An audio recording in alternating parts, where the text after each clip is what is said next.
Class 12th के लिए UP board के पोयम है the song of the free. Swami Vivekananda ने लिखा है। देख सकते हैं the song of the free, Swami Vivekananda इसके पोएट हैं। स्वामी विवेकानंद बंगाल में यानी पश्चिम बंगाल के कलकत्ता में इनका जन्म हुआ था। अच्छे परिवार के थे, लेकिन इनके पिता का देहांत हो गया और ढेर सारी कहानियां इनके बारे में है। इन्हें सत्य की खोज करनी थी, ईश्वर को जानना था। बाद में ये रामकृष्ण परमहंस उस समय दक्षिणेश्वर काली के पुजारी थे और बड़े ही सिद्ध पुरुष थे। ये उनके गुरु विवेकानंद जी के गुरु बने स्वामी रामकृष्ण परमहंस जी, और इन्होंने साधना की। इन्हें भारत से बड़ा प्रेम था। रामकृष्ण परमहंस के स्मृति में इन्होंने एक संस्था स्थापित की, रामकृष्ण मिशन। बेलूर मठ बेलूर में है, कलकत्ते से 7-8 किलोमीटर दूर पड़ता है। वहीं मेरा जन्म भी हुआ है, वहीं हमारे माता पिता अब भी रहते हैं। मैं जब भी वहाँ जाता हूँ तो कलकत्ता जाता हूँ तो वहाँ अवश्य जाता हूँ। बड़ी दिव्य जगह है। सत्य के, अध्यात्म के जो शोधक हैं, अध्यात्म को जानना चाहते हैं, उनके लिए बड़ी अच्छी जगह। इसकी शाखाएं पूरे भारत ही नहीं, विदेशों में भी है। और ये लोग अध्यात्म और मानव जाति की भलाई के लिए दान पुण्य, चिकित्सा, शिक्षा, ये तमाम अच्छे कार्य करते हैं ये संस्थान। विवेकानंद जी बहुत बड़े देशभक्त भी थे और आध्यात्मिक पुरुष थे और जीनियस, ग्रेट जीनियस थे। ये जो पोयम है, टाइटल से देखो the song of the free, यानी जो फ्री है, जो स्वतंत्र है, उसका गीत, स्वतंत्र लोगों के लिए गीत है ये। इस पोयम में एक तो उनकी जो डीप फेथ इन गॉड है, डीप फेथ, गहरा विश्वास ईश्वर के प्रति, वो प्रदर्शित होता है। और दूसरा ये कि परिस्थितियां कैसी भी हो, हम किधर जाएं और अंत में हम ईश्वर के ही रूप हैं। अद्वैतवाद, ढेर सारे दर्शन हैं, अद्वैतवाद, द्वैतवाद, शुद्धाद्वैतवाद, विशिष्टाद्वैतवाद, ये सब दर्शन में पढ़ने को मिलता है। अलग अलग है आत्मा परमात्मा को लेकर हमारा जीवन, ईश्वर को जानने का प्रयास अलग अलग दार्शनिकों ने किया है। तो एक अद्वैतवाद वो कहता है कि भाई ईश्वर और आत्मा एक ही है, दोनों अलग अलग नहीं। हमें लगता है कि हम अलग हैं, मनुष्य हैं, तो ये लगता है इसलिए है कि माया के वशीभूत होकर ऐसा लगता है कि हम ईश्वर को स्वयं से अलग समझने लगते हैं। कबीरदास जी भी इसको ऐसे समझाते हैं कि ईश्वर और आत्मा अलग नहीं बल्कि एक है। और वो जब माया तिरोहित हो जाती है, अर्थात जब माया समाप्त हो जाती है, तो माया क्या है? एक तो भाई समझ लो शरीर है, ये दुनिया है, हम माया, मोह, लोभ इन सब में पड़ जाते हैं, तो हम ईश्वर से स्वयं को अलग मान के अपना एक अस्तित्व अलग समझने लगते हैं। कबीरदास तो बड़ा सुंदर लिखते हैं एक दोहा, जल में कुंभ, कुंभ में जल है, भीतर बाहर पानी, फूटा कुंभ जल जल ही समाना, यह कथ कथ है ज्ञानी। कुंभ यानी घड़ा। प्राचीन काल में बाल्टी वगैरह होती नहीं थी, तो घड़े से लोग पानी निकालते थे, और तुम लोग इमेजिन कर सकते हो कुएं से निकालते थे, कुएं गहरे होते थे, तो बांध कर घड़ा डाल दिए पानी में, क्या हो रहा है? जल में कुंभ, पहले घड़ा तो भाई जल में डूब गया कुएं में, और कुंभ में जल है और घड़े में भी जल है।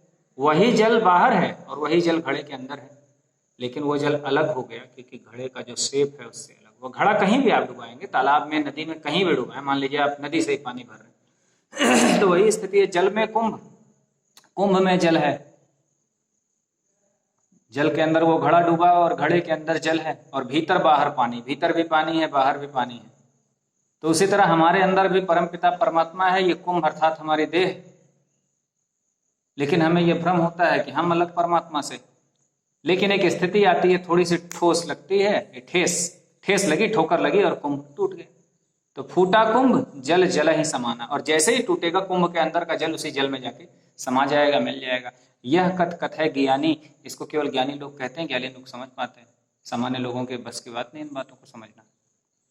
तो हमारे भी जब माया तिरोहित होती है तो हम शुद्ध ब्रह्म हो जाते हैं। इस पोयम में ये भी उन्होंने समझाने का प्रयास किया है कि ईश्वर में आस्था रखना, विश्वास रखना और ये जानना कि हम शुद्ध ब्रह्म हैं। पहले एक बार हम, विवेकानंद जी ने ढेरों पुस्तकें लिखी हैं और बहुत ही अच्छी पुस्तकें लिखी हैं, यानी कि मेरे पास भी नहीं कुछ तो मैं समझता हूँ कि 50 से अधिक पुस्तकें होंगी विवेकानंद जी की। कई पुस्तकें तो इतनी हाई फिलोसॉफिकल हैं कि समझ में नहीं आती, पढ़ने का प्रयास करता हूँ, आता नहीं, मतलब मेरा मस्तिष्क फेल कर जाता है। वो सच ए जीनियस। तो उनके बारे में तो ज़्यादा बातें नहीं हो पाएंगी, उनके बारे में बात की जाए तो मेरी क्षमता ही नहीं है कि उनके बारे में मैं कुछ कह सकूं। पूरे कई साल बीत सकते हैं, उनका मूल्यांकन नहीं हो पाएगा। उनके बारे में ढेरों कहानियां हैं, तुम लोग अन्य जगहों से पढ़ सकते हो या कभी बाद में बात हो सकती है। अभी हम पोयम एक बार देखते हैं, पूरी रीडिंग करते हैं। जैसे मैं हर पोयम पढ़ाता हूँ तो पहले पूरी पोयम एक बार रीड आउट करता हूँ, फिर स्टैंजा बाय स्टैंजा इसको एक्सप्लेन करता हूँ। The wounded snake its hood unfurls, the flame stirred up doth blaze, the desert air resounds the call of heart-struck lions raise. The cloud puts forth its deluge strength, when lightning cleaves its breast, when the soul is stirred to its inmost depth, great ones unfold their best. Let eyes grow dim and heart grow faint, and friendship fail and love betray, let fate its 100 horrors send, and clotted darkness block the way. And nature were one angry frown to crush you out, still know my soul, you are divine, march on and on, nor right nor left, but to the God. अब देखते हैं एक एक stanza. The wounded snake its hood unfurls, सांप की बात कर रहे हैं। सांप आमतौर पे ऐसे ही पड़ा रहता है, अपना वो फन नहीं उठाता। नाग को देखो, उसका वो फन होता है, ऐसे वो बना लेता है। शंकर जी के चित्र में देखे होगे तुम लोग, शिव जी के गले में नाग रहता है ऐसे, या ऐसे भी नाग देखा होगा, सभी ने देखा होगा, मैं समझ रहा हूँ कि सबने देखा ही। वो ऐसे नॉर्मली वो ऐसे नहीं उठाता, आदमी पूरी पावर को दिखाता नहीं है। स्नेक कब दिखाता है? वुंडेड, जब उसको घायल किया जाए, चोट दिया जाए, तब वो अपने सर्वोत्तम शक्ति का प्रदर्शन करता है। The flame stirred up the blaze, और इसी तरह अग्नि कभी जलाए, जैसे तुम लोग होलिका दहन किए या कुछ ऐसे, तो कुछ देर जलने के बाद वो आराम से जलता है, लेकिन अगर उसको हिला दिया जाए, झिझोड़ दिया जाए, तो वो एक बार भभक के जलने लगती है अग्नि। The desert air resound the call of heart struck lions raise,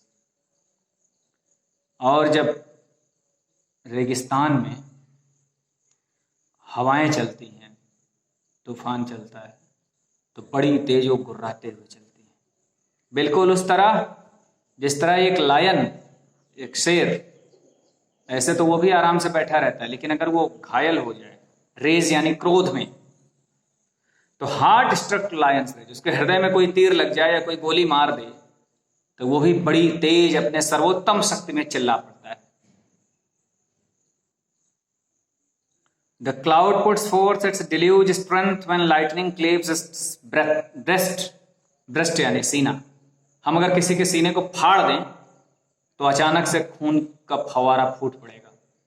तो क्लाउड पुट्स फोर्थ, सामने लाता है अपना डिल्यूज स्ट्रेंथ, सबको बहा देने का, डुबा देने की जो उसकी क्षमता है, वो तब सामने लाता है जब लाइटनिंग, बिजली कड़कती है और उसका सीना चीर देती है, तो वो पूरे के पूरे अपने भरपूर शक्ति से पानी नीचे गिराता है, अपनी पूरी शक्ति का प्रदर्शन करता है, बहा देता है, डुबा देता है, विनाश ला देता है।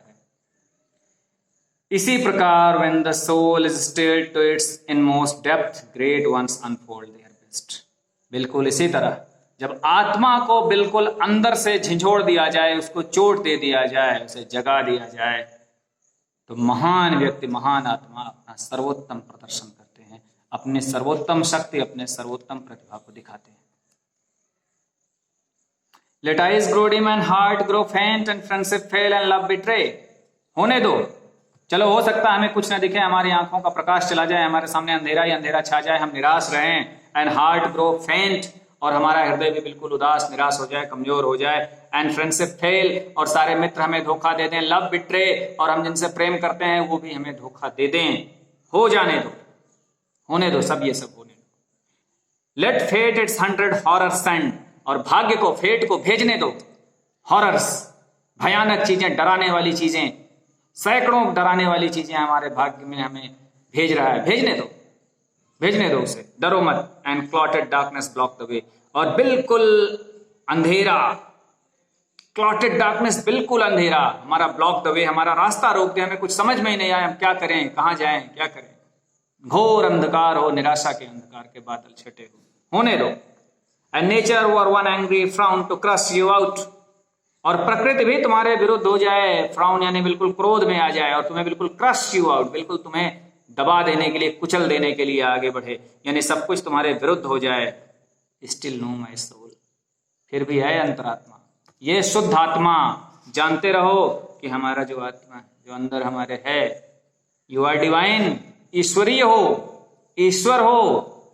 मार्च ऑन एंड ऑन, आगे ही आगे बढ़ते रहो, not left not right not left, न दाहिने जाओ न बाएं जाओ, बट टू द गॉड। दाहिने बाएं का अर्थ, संसार में ढेर सारे भटकाव के साधन हैं, तो इधर उधर कहीं भटकना नहीं है, सीधे जाना है, और कहां जाना है, गॉड की ओर बढ़ना है, because you are a God, you yourself are God.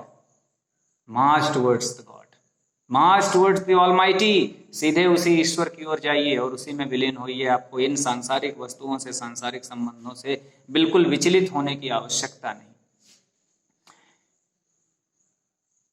Poem को फिर से पढ़ो और इसमें देखो, समझो कहना क्या चाह रहा है। कि भाई पोएट ये कह रहा है कि अगर हमारे जीवन में बुरी चीजें आ रही हैं, हमें गहरी चोट लग रही है, किसी भी जीव को लग रही है, तो वो अपना सर्वोत्तम प्रदर्शन करता है। और मैं इस चीज को मानता हूं, मैंने इसे जीवन में अनुभव किया है, क्योंकि मैं ठोकरों से बना हूं और ढेर सारे लोग ठोकरों से बने।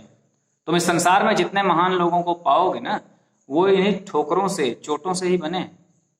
तुम्हारी सर्वोत्तम शक्ति का प्रदर्शन तो वही होगा ना।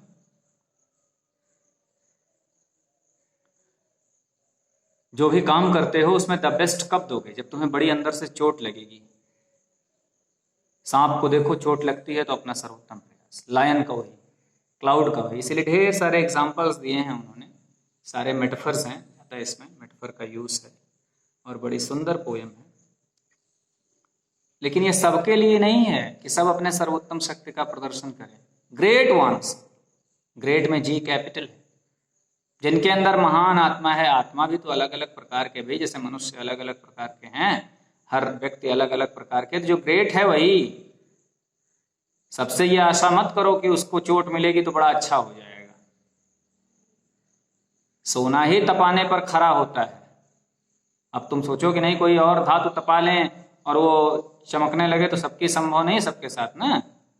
जैसे लोहे को आग में तपाओगे तो वो फौलाद बन जाता है, बहुत मजबूत हो जाता है, दूसरे लोहे को काट देता है। या ऐसे देख लो कि पत्थर होते हैं, जो ही पत्थर सड़क पे पड़ा है या पैरों के नीचे कुचला जा रहा है, लेकिन जो पत्थर छेनी और हथौड़े की चोट सह जाता है, वो मूर्ति बन जाता है, मंदिरों में पूजा जाता है। तो वो चोट सह गया ना। जो पत्थर नहीं सह पाया, टूट गया, वो फेंक दिया गया या सड़कों में पड़ा है, ऐसे उसकी कोई वैल्यू नहीं। तो चोट को सह जाना और एक पॉजिटिव एटीट्यूड लेकर, सकारात्मक विचार लेकर आगे बढ़ना कि हम शुद्ध ईश्वर के रूप हैं, हमें उस ईश्वर को दोबारा प्राप्त करना है। बाकी विवेकानंद जी के बारे में मैं ये चाहूँगा कि सभी लोग पढ़ें, खूब पढ़ें।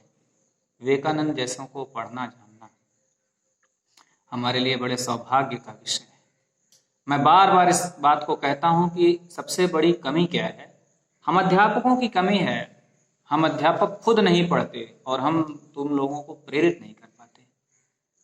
देखो, पढ़ने की आदत डालो और खूब पढ़ो और अच्छी चीजें पढ़ो। बिल्कुल देखो, गाने सुनना है, अच्छे गाने सुनो, फिल्में भी देखनी, अच्छी फिल्में देखो। ये आदतें अपने अंदर डेवलप करो। इसको कहते हैं टेस्ट डेवलप करना। टेस्ट जन्मजात नहीं होता। हो सकता है संस्कार जन्मजात हों, कई बार होते भी हैं, बहुत खराब परिवारों में भी अच्छे लोग निकल जाते हैं, लेकिन इन चीजों को रिफाइन किया जाता है, टेस्ट रिफाइन किया जाता है कि आप कैसे गाने सुनते हैं, कैसे पुस्तकें पढ़ते हैं, कैसे लोगों के बीच आप बैठते हैं, कैसे लोगों से आनंद पाते हैं। ये धीरे धीरे आपका लेवल बढ़ता है। जैसे एकदम आप पशु के लेवल पे हैं, बिल्कुल सुअर कुत्ते की तरह हैं, तो आप भोजपुरिया गाने सुनते हैं, आजकल के अश्लील वाले। इनसे थोड़ा सा आपका लेवल बढ़ता है तो आप थोड़े से सांस्कृतिक गाने सुनेंगे, जैसे प्राचीन जो अपने गीत होते थे, थोड़ा सा लेवल और जानवर का ही लेवल पे आजकल के नए गाने हैं सारे फिल्मों के। थोड़ा सा आपका लेवल और बढ़ेगा तो आप पुराने गाने सुनेंगे, मुकेश को, लता को, रफ़ी को, केएल सहगल को। और जैसे ही आप ये करो, करके देखो, जैसे ही इनको सुनने लगोगे 1-2 महीने के बाद तुम्हारी भूख अपने आप बढ़ जाएगी, तुम्हें क्वालिटी और अच्छी चाहिए चाहने लगेगी, तुम्हारा मन, तुम्हारा मस्तिष्क खुद कहेगा इससे अच्छा, इससे अच्छा। फिर तुम थोड़ा से और हायर पे जाओगे तो गजलें वगैरह सुनोगे, जैसे जगजीत सिंह को या और किसी को, और मुश्किल से महीने 2 महीने सुनोगे, फिर तुम्हें और भूख बढ़ेगी तो ऊपर जाओगे गुलाम अली, फिर गुलाम अली, फिर मेहंदी हसन, बेगम अख्तर, बड़े गुलाम अली, फिर ऐसे चले जाओगे, फिर अंत में बिल्कुल शास्त्रीय में जाओगे, और शास्त्रीय के बाद इंस्ट्रूमेंटल या बिल्कुल राग में, आलाप में जाओगे, और साक्षात्कार सीधे ईश्वर से होने लगेगा। ये धीरे धीरे टेस्ट डेवलप होता है। इसी तरह पुस्तकें हैं, इसी तरह और भी मनोरंजन के साधन हैं, पुस्तकें भी धीरे धीरे टेस्ट डेवलप करना पड़ता है, ये अपने आप नहीं होती। तो ठीक है, इस पोयम को कई बार पढ़ के तैयार कर लो, कोई समस्या हो तो कमेंट कर सकते हो। धन्यवाद।